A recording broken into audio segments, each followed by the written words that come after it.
朋友你好，我是雪莉，欢迎收看《我史大观园》。1641年，皇太极正率领大军在嵩山与大明军决一死战，突然，盛京使节飞驰奏报，陈妃有急。皇太极心中大惊，当即扭转战马，留下一众将士奔向盛京。一路上，心急如焚的皇太极快马加鞭，但还是晚了一步。望着香消玉殒的陈妃、海兰珠，这个强悍的大清英豪当场痛哭，心痛得昏了过去。皇太极爱江山，更爱美人，7年的缘分到此戛然而止。恋恋不舍的情缘背后，还有一场轰轰烈烈的轮回故事，在两人身上辗转纠缠了2000多年。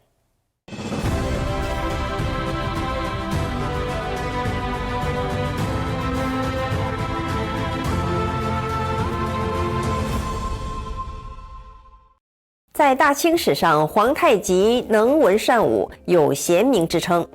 他兵征天下，智勇超群，立下赫赫战功。为了跟大明争霸天下，皇太极大胆用兵。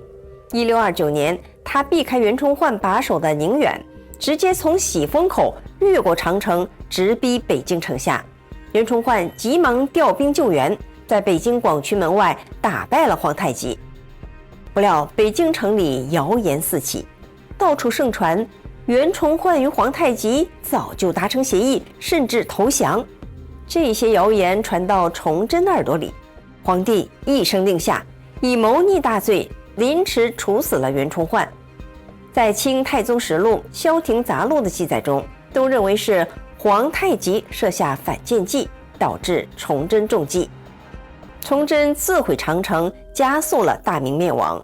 6年之后，也就是崇德元年，皇太极正式称帝，改国号大清，并册封了5宫后妃，1个皇后，4个正妃，都是蒙古人，史称崇德5宫。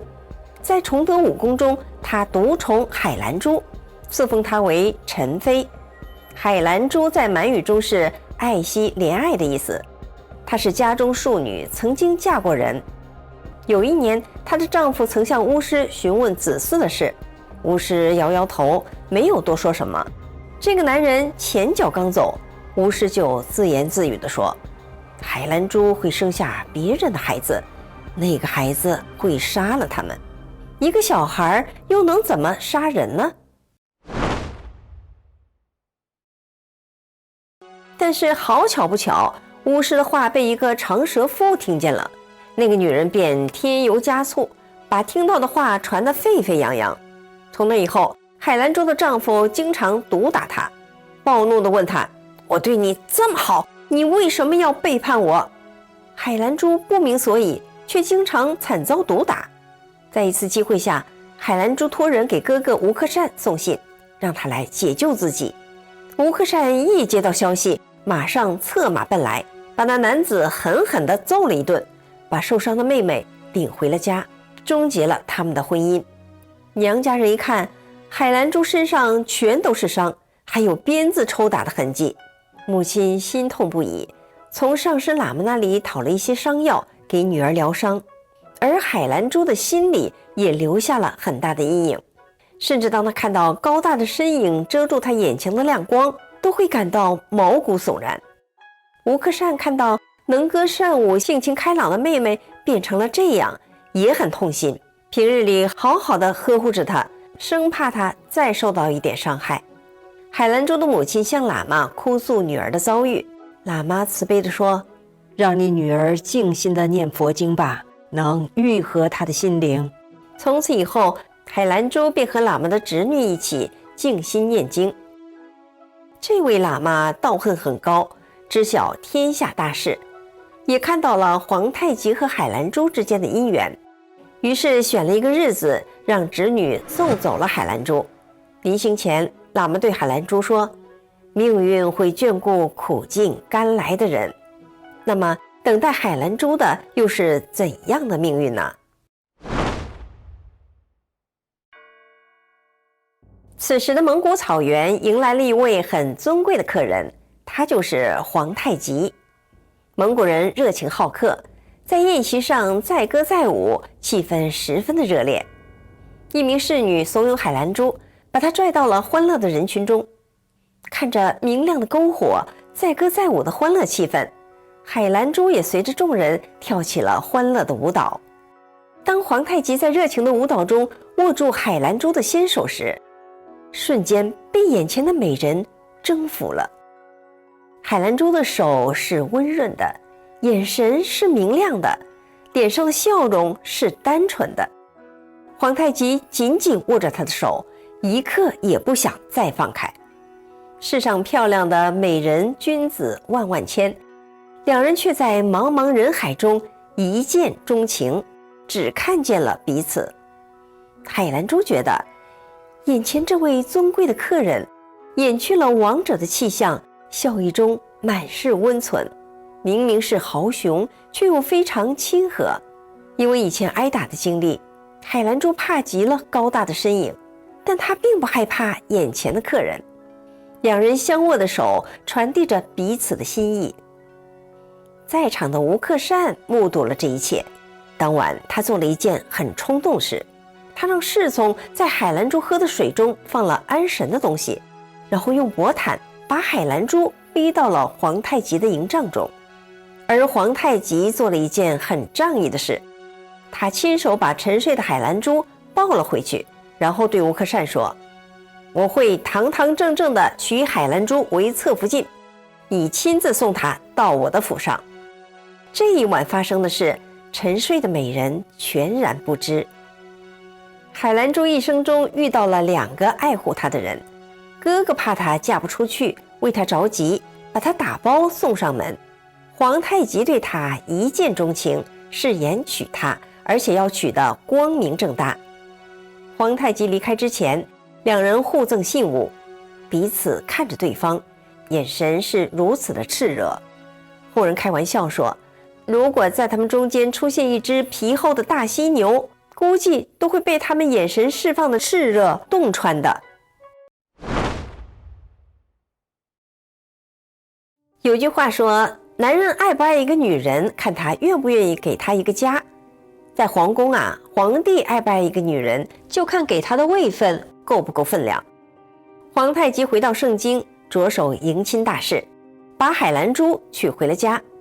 历史记载，海兰珠刚入宫1年多，就被正式册封为东宫大福晋宸妃，次居关雎宫，地位仅次于哲哲皇后，位分比亲妹妹庄妃还要高。宸这个字啊，很耐人寻味，它的本意是帝王居住的寝宫，如果放在妃子的封号中，就有距离帝王最近的意思。关雎宫的名字取自于《诗经》，关关雎鸠，在河之洲，窈窕淑女，君子好逑。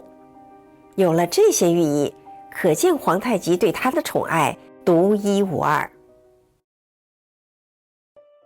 崇德2年，海兰珠生下了8皇子。小婴儿出生第8天，欣喜若狂的皇太极就在宫中宴请众臣，还颁发了清朝的第1道大赦令，除了十恶不赦的大罪之人，其他一切在押犯全部赦罪释放。皇太极大赏天下，把赏赐赏到了犯人头上，而之前出生的7位皇子以及紧跟其后出生的9皇子、11皇子，皇太极都没有举行庆典，更别说大赦天下了。皇太极文武双全，并不是一个好大喜功的人，唯独对这个8皇子如此特殊。看来呀，他真的是太爱海兰珠了，恨不得把天下最好的东西都捧到他的面前，大有将8皇子视为储君继承人的意思啊。似乎这一切赏赐还不够分量，皇太极还赐封宸妃的母亲为和硕贤妃。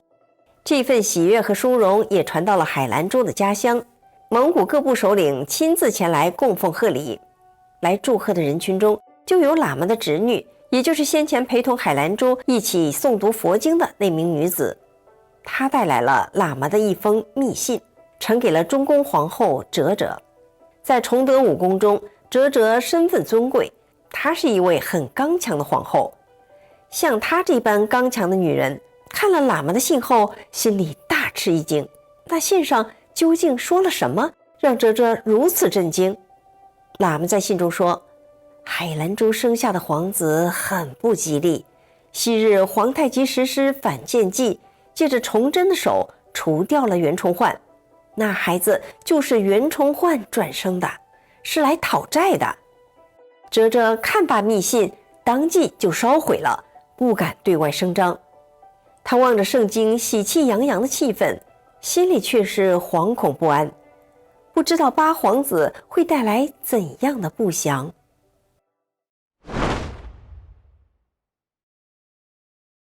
此时的皇太极已经完成了开疆拓土，建立了大清帝业。他接受各部朝贺与膜拜，加上陈妃生下贵子，当真是万事顺遂，心想事成。但有时候命运就特别喜欢捉弄着世上的人。常言道，乐极生悲。八皇子出生半年后便夭折了。海兰珠想起皇太极曾经握着他的手，教他写毛笔字，写下得而甚喜时，脸上那份欣喜难掩的表情。想起皇太极说打下天下给儿子做，可儿子来不及长大就夭折了。从此海兰珠郁郁寡欢，长期卧病在床，就连皇太极万般的挚爱都无法化解他心中的冰山。而皇太极的心里何尝不再煎熬？作为父亲，他同样痛心早夭的孩子；作为丈夫，他心疼自己最爱的女人；作为一国之君，他还要呵护初创的大清帝国，庇护万千子民。皇太极只能强忍心中的悲痛，一边关心海兰珠，一边在战场上领军作战。崇德6年9月，皇太极率兵亲征，与明军在松山锦州决战，敌我双方几十万大军正在生死搏战。盛京使节传来陈妃病情加重的消息，于是就有了影片开头的那一幕。海兰珠一走，皇太极似乎也被掏空了。2年之后突然驾崩，从此大清史上留下了这段史诗级的爱情故事，令人荡气回肠。俗话说，100年修得同船渡，1000年修得共枕眠。那些缠绵悱恻的爱恋，怦然心动的一见钟情，原来只不过是前世情缘的锁定和延续。